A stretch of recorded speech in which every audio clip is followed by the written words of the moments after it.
نحمده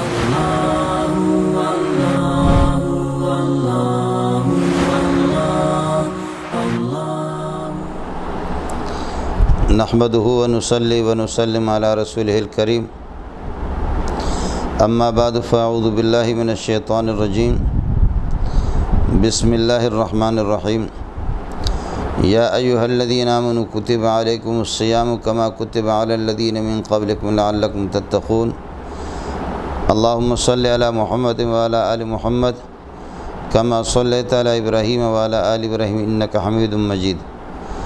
اللهم بارك على محمد وعلى آل محمد كما باركت على إبراهيم وعلى آل إبراهيم إنك حميد مجيد۔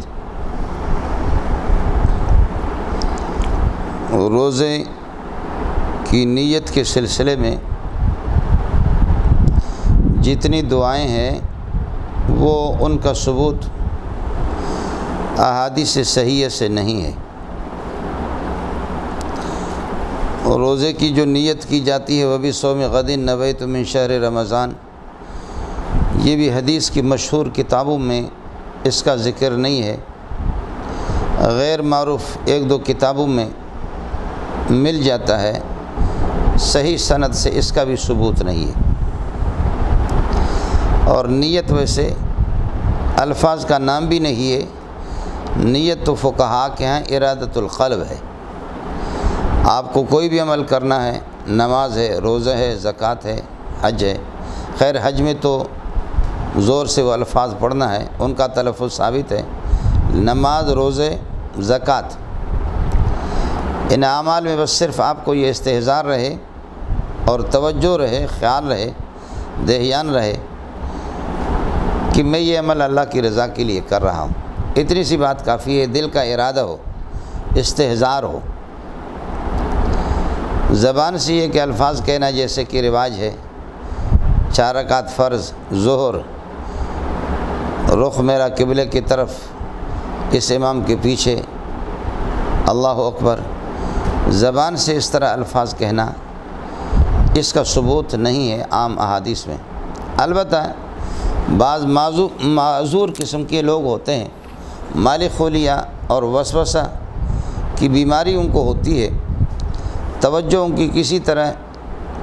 جگہ پہ ہوتی نہیں ہے، تو زبان سے پھر یہ آدمی ایسے موقع پر کہہ دے کہ 4 رکعت فرض، پھر اس میں یہ کہ دماغ متوجہ ہو جاتا ہے، دل متوجہ ہو جاتا ہے، تو فقہا ایسے لوگوں کے لیے بتاتے ہیں کہ وہ زبان سے کہہ دیں تاکہ دل بھی متوجہ ہو جائے کہ نماز شروع کرتے وقت توجہ کہیں اور نہ ہو۔ اپنی زبان کے الفاظ ہی خود سنیں گے تو متوجہ ہو جائیں گے۔ یہ فقہا اس قسم کے معذور حضرات کے لیے اس کی اجازت دیتے ہیں۔ باقی عام ٹھیک ٹھاک آدمی جس کو اس طرح وسوسہ کی بیماری نہ ہو، زبان سے اس طرح ان الفاظ کو کہنا اس کی کوئی ضرورت نہیں ہے، چاہے روزہ ہو یا نماز ہو یا زکوٰۃ ہو۔ سحری کے سلسلے میں بعض حضرات 1.5-2 گھنٹے پہلے سحری کا کھانا کھا کر کے سو جاتے ہیں، جبکہ سحری میں تاخیر ہی افضل ہے۔ اب ظاہر ہے کہ باقی لوگوں کا اگر روزہ 11 گھنٹے کا ہے، 12 گھنٹے کا ہے، ایک آدمی 1.5-2 گھنٹے پہلے سحری کا کھانا کھا کر کے وہ سو جاتا ہے، تو وہ 1.5-2 گھنٹہ دن کو یہ اس کو ظاہر ہے کہ بھگتنے پڑیں گے، اور اس میں انسان کے لیے کبھی دشواری بھی ہو جاتی ہے۔ اس لیے شرعاً روزہ تو اس کا ہو جائے گا اور اس میں کسی قسم کی کوئی کراہیت بھی نہیں ہے، لیکن بہتر اور افضل یہی ہے کہ سحری تاخیر سے کی جائے، سحری کا کھانا، لیکن اتنی تاخیر بھی نہ ہو کہ شک ہو جائے کہ آیا سحری کا وقت باقی ہے یا یہ کہ صبح صادق داخل ہو گئی ہے۔ اس طرح سحری کو مؤخر کرنا اور شک کے وقت میں ان کو داخل کرنا یہ بھی شرعاً درست نہیں ہے، اور خدا نخواستہ اگر اس طرح معلوم بھی ہو جاتا ہے کہ صبح صادق داخل ہو گئی تھی اور اس نے سحری کا کھانا کھایا، تو روزہ اس کا نہیں ہوگا، اس روزے کی قضا اس کے ذمہ پر ہوگی۔ اس لیے اذانوں سے 5-10 منٹ پہلے، اذان تو ہمیشہ وہ سحری کے وقت میں نہیں دی جاتی، اذان دی جاتی ہے صبح صادق ہو چکی ہوتی ہے اور سحری کا وقت بالکل ختم ہو چکا ہوتا، اس کے بعد دوسرا وقت نماز فجر کے شروع ہو جاتا ہے، اس کے لیے اذان ہو جاتی ہے۔ اس لیے احتیاطاً 6-7 منٹ وہ اذانوں سے پہلے کھانا پینا بند کر دیں۔ اور آج کل یہ ہے کہ وہ نقشے جات بھی موجود ہے لوگوں کے پاس کہ آخری وقت کیا ہے، اور ان نقشے جات میں بھی آپس میں تفاوت اور فرق ہوتا ہے، بعض 2-3 منٹ کا آگے پیچھے۔ بہتر یہ ہے کہ اس قسم کے یہ کہ شک سے اپنے آپ کو بچانا، اس کے لیے 6-7 منٹ آدمی پہلے ہی سے کھانا پینا بند کر دے۔ سحری کے اندر تاخیر ہی افضل اور بہتر ہے، لیکن شک، مقامی شک سے یہ ہے کہ اجتناب کرے آدمی۔ اور افطار کے اندر اصل چیز تاجیل ہے۔ جیسے یقین ہو جائے کہ سورج غروب ہو چکا ہے، بسا اوقات بعض اذانیں بھی سنائی نہیں دیتی، اگر کہیں کوئی اذان بھی نہیں ہو رہی ہے لیکن وقت داخل ہو چکا ہے اور یہ یقین ہو چکا ہے کہ سورج غروب ہو چکا ہے، تو اب یہ ہے کہ دیر نہ کر لیں اور افطار کر لیں۔ افطار کے اندر تاجیل ہی افضل ہے اور بہتر ہے، لیکن اس طرح بھی نہیں ہے کہ شک ہو رہا ہے کہ سورج غروب ہو گیا یا نہیں ہو گیا، ایسے میں آدمی افطار کر لیتا ہے، بعد میں معلوم ہو گیا کہ سورج غروب نہیں ہوا تھا، تو اس روزے کی قضا کرنی ہوگی۔ اس لیے اس بات کی پوری تحقیق ہو اور اطمینان ہو، یقین ہو کہ سورج غروب ہو چکا ہے، تو پھر یہ ہے کہ افطار کر لے۔ اور جیسے کہ ہمارے ہاں بعض حضرات وہ تاخیر سے آدھا پونا گھنٹہ دیر سے اذان دیتے ہیں، وہ خود ساختہ قسم کی ایک عذاب میں مبتلا ہے، وہ کر لے۔ لیکن اہل سنت والجماعت کے ہاں اور احادیث کے مزاج سے جو بات معلوم ہوتی ہے وہ یہی ہے کہ حضرت اقدس صلی اللہ علیہ وسلم تاجیل افطار ہی کو ترجیح دیتے تھے، اس میں تاخیر نہیں ہونی چاہیے۔ سعودیہ اور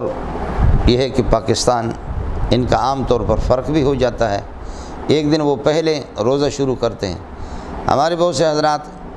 جو عمرے کے لیے تشریف لے جاتے ہیں رمضان میں، اب ظاہر ہے کہ جب یہ یہاں سے جائیں گے سعودیہ میں تو وہاں جو عید ہوگی، سعودیہ میں جا کر کے وہاں عید ہو جاتی ہے، تو ظاہر ہے کہ ان کا ایک روزہ تو کم ہوگا، تو اس لیے وہ سعودیہ والوں کے ساتھ ہی عید کر لیں اور اس کے بعد یہ ہے کہ اپنے روزے کی قضا کریں۔ اس کے برعکس اگر کوئی سعودیہ سے کوئی شخص پاکستان کو آ جاتا ہے اور یہاں آ کر کے اب سعودی والوں کی عید ایک دن پہلے ہو رہی ہے لیکن یہاں ایک دن تاخیر سے عید، تو یہ پاکستان والوں کے ساتھ عید منائے گا۔ اس سے پہلے اگرچہ اس کے 30 روزے پورے ہو چکے ہیں لیکن 31واں روزہ جب ان کے ساتھ رکھے گا، 30 ان کے ہوں گے تو ان کے سعودی والے کے تو 31 سے ایک دن پہلے وہ شروع کر چکے ہیں، چاہے روزے 31 بھی ہوں لیکن تب بھی اس کو افطار کرنے کی اجازت نہیں ہے اور وہ پاکستان والوں کے ساتھ ہی عید منائیں گے۔ یہ مسئلہ ہے۔ روزے جتنے کسی کے قضا ہوں اور اس میں تعین ضروری نہیں ہے، یہ پہلے دن کا روزہ رکھ رہا ہوں، یہ دوسرے کا، یہ تیسرے کا، چوتھا، بس 10 دن اگر ہے اور بغیر متعین کیے بھی قضا روزہ رکھ رہا ہوں تو روزہ یہ ہے کہ انشاءاللہ ادا ہو جائے گا۔ تعین کر لے، اچھی بات ہے کہ پہلے دن کی، دوسرے دن کی، تیسرے، 10 دن اس کے ذمہ پر ہے یا 15 دن اس کے ذمہ پر ہے، جتنے بھی مختلف رمضانوں کے، 10 دن پچھلے رمضان کے، 10-15 دن اس سے پہلے کے، 10 دن اس سے پہلے کے، تو اس میں پھر یہ ملاحظہ رہے کہ پہلے رمضان کے یہ 3 سال پہلے 10 دن میں قضا کر چکا تھا یا پورا رمضان میں نے قضا کیا، اب اس کے روزوں کو یہ ذہن میں رہے کہ پہلے وہ رکھ رہا ہوں، ان سے جیسے فارغ ہو کر کے پھر قضا کر رہا ہے، دوسرے رمضان کے کچھ رہ گئے تھے، تو یہ ذہن میں رہے، تاہم یہ ہے کہ روزہ انشاءاللہ ادا ہو جائے گا اس کا۔ جو لوگ روزہ نہیں رکھ رہے ہیں اور کھل کر کے کھا رہے ہیں باوجود مسلمان ہونے کے، اور باوجود اس کے کہ وہ معذور بھی نہیں ہے، ان کو کسی قسم کی کوئی بیماری اور کوئی عذر لاحق بھی نہیں ہے، روزے داروں کے سامنے کھا رہے ہیں۔ تو شرعی اگر حکومت ہو اور اسلامی حکومت ہو تو اس قسم کے لوگ واجب القتل ہے، اور لیکن ان کی قتل کی ذمہ داری، ان کو قتل کرنا حکومت وقت کا کام ہے، عوام کو اس کی اجازت نہیں ہے کہ بھئی فلاں آدمی کھل کر کے ہمارے سامنے کھا رہا تھا لہذا ہم نے اس کو قتل کر دیا۔ پبلک کو اس کی اجازت قطعاً نہیں دی جائے گی۔ البتہ پبلک کے ذمہ ایک بات ہے، وہ یہ ہے کہ جو لوگ برملا اس طرح کھاتے ہوں اور اس فریضے کے مذاق اڑاتے ہوں ان سے بائیکاٹ کرے، الیک سلیک ان کے ساتھ نہ ہو۔ اللہ کرے کہ شاید وہ بیدار دماغی سے کام لے اور ان کو تنبیہ ہو جائے کہ خلق خدا اور مسلمان ہم سے جو بائیکاٹ کر رہے ہیں اس کی کوئی وجہ ہے، اور وجہ یہی ان کو بتا دیں کہ آپ چونکہ یہ کہ دین کے مذاق اڑا رہے ہیں اور فریضہ کے مذاق اڑا رہے ہیں، اس لیے السلام علیکم ورحمۃ اللہ یہ تو چونکہ ایک دعا ہے سلامتی کی، اور آپ اس کے مستحق بھی نہیں ہیں، آپ اس کے مستحق نہیں ہیں کہ آپ اللہ کے ساتھ، اللہ کے دین کے ساتھ مذاق کر رہے ہیں۔ تو اس طرح بائیکاٹ اس کا یہ ہے کہ کر لیں، اللہ کرے کہ اس سے یہ ہے کہ کچھ ان کی ہے کہ اصلاح ہو جائے۔ باقی پبلک اپنے طور پر کسی کو قتل کرے اور کسی کی پٹائی کرے اس کی قطعاً اجازت نہیں ہے۔ چھوٹے بچے 10 سال کے اگر ہوں اور 11 سال کے، 12 سال کے، 10 سال سے چھوٹے والے بچے نہیں، 10 سال اور اس سے زیادہ ہوں تو ان میں احکام شرعیہ پر عمل کرنے کی عادت ڈالنے کے لیے کہ عادت پڑ جائے ان کو، ان سے روزہ رکھوا لیں، اور بہتر یہی والدین کی ذمہ داری ہے کہ روزہ رکھوا لیں ان سے۔ اور پورے رمضان اگر وہ نہیں رکھ سکتے لیکن 2 دن روزہ رکھ لیا، تیسرے دن کھا لیا، پھر 3 دن کے بعد، پھر 2 دن کے بعد، اس طریقے پر یہ کہ ان سے روزہ رکھوایا جائے تاکہ ان کو اس کی عادت پڑ جائے۔ یہ عادت پہلے سے پڑے گی تو بلوغیت کے بعد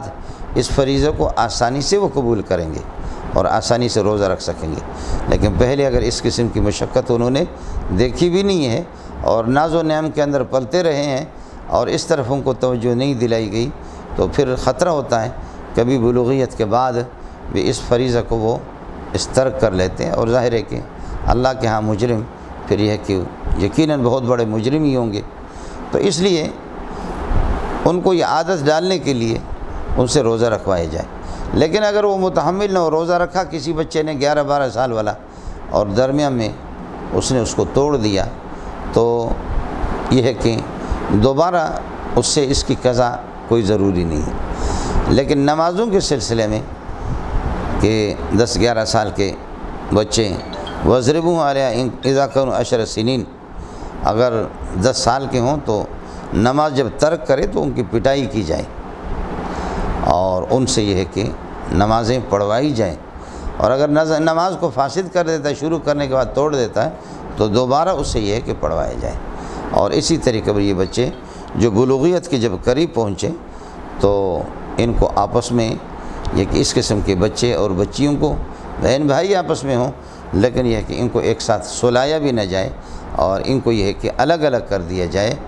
یہ وہ فارمول ہیں اور یہ وہ گر ہے جو پیارے پیغمبر صلی اللہ علیہ وسلم نے بے حیائی کے سد باب کے لیے آپ نے بتایا، اور ایک انسان کو باحیا اور دیندار بنانے کے لیے بتایا کہ ابتدائی سے بچوں کو ان احتیاط پر عمل کرایا جائے گا ان سے، تو انشاءاللہ یہ ہے کہ آگے چل کر کے دین پر چلنا ان کے لیے آسان ہوگا۔ یہ والدین کی ذمہ داری ہے۔ اللہ تعالیٰ یہ ہے کہ ہمیں اس فریضہ کو کما حق بجا لانے کی توفیق عطا فرمائے۔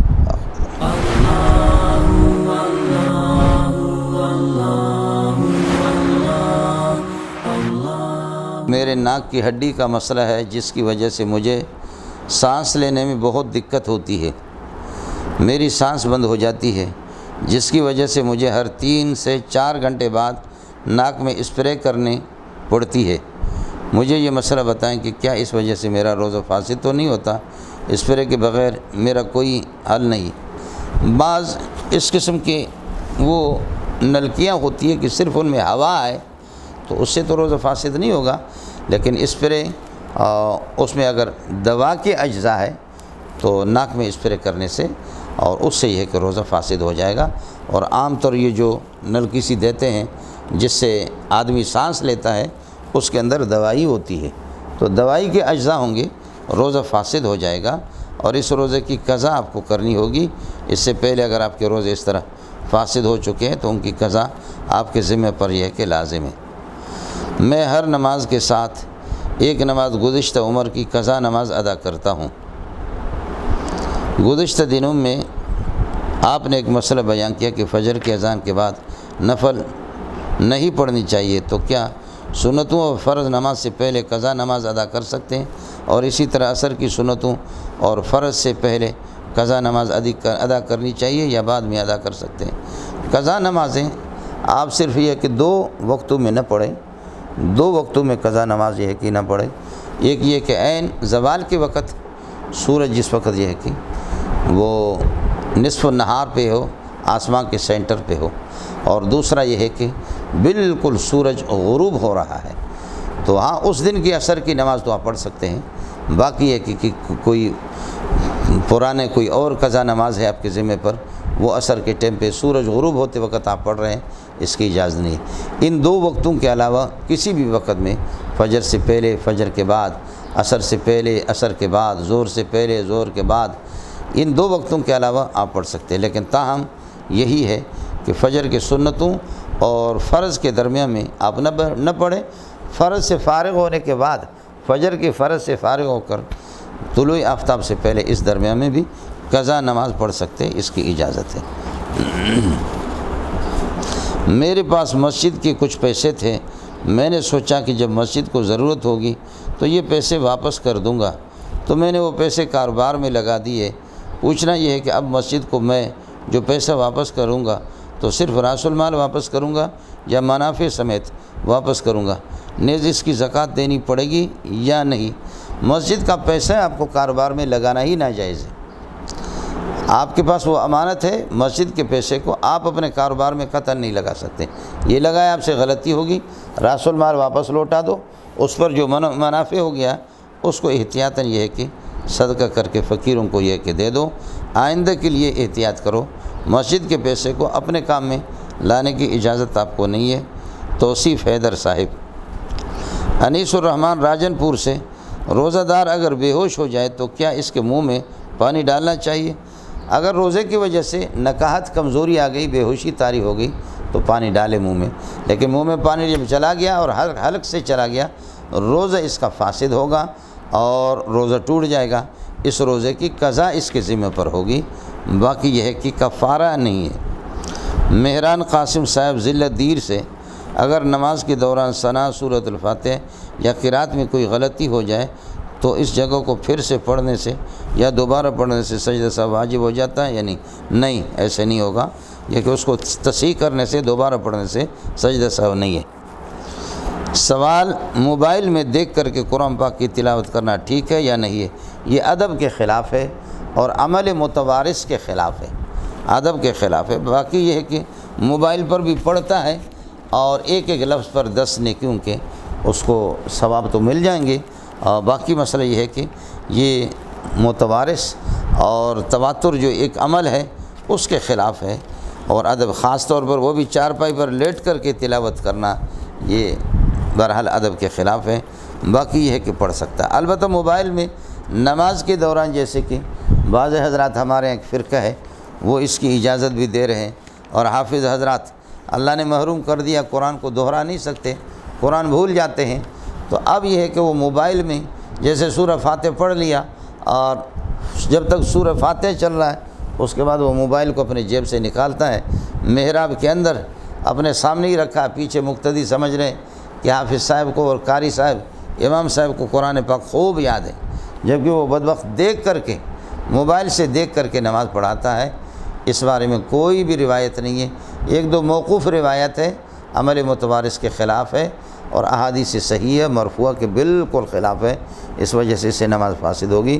موبائل نماز کے دوران دیکھ کر کے نماز پڑھانا، اس سے نماز فاسد ہوگی، اس سے اجتناب کرے۔ باقی ویسے موبائل سے تلاوت کرنا، تلاوت کر سکتے ہیں، لیکن ہے ادب کے خلاف ہے، اور عام یہ کہ سلف کے عمل کے خلاف ہے۔ اللہ تعالی ہمیں باادب بھی بنائیں اور باادب ہو کر کے جو تلاوت کریں اس کے ثمرات اور اس کے فوائد اور اس کا ثواب ہی الگ ہے۔ وآخر دعوانا الحمدللہ۔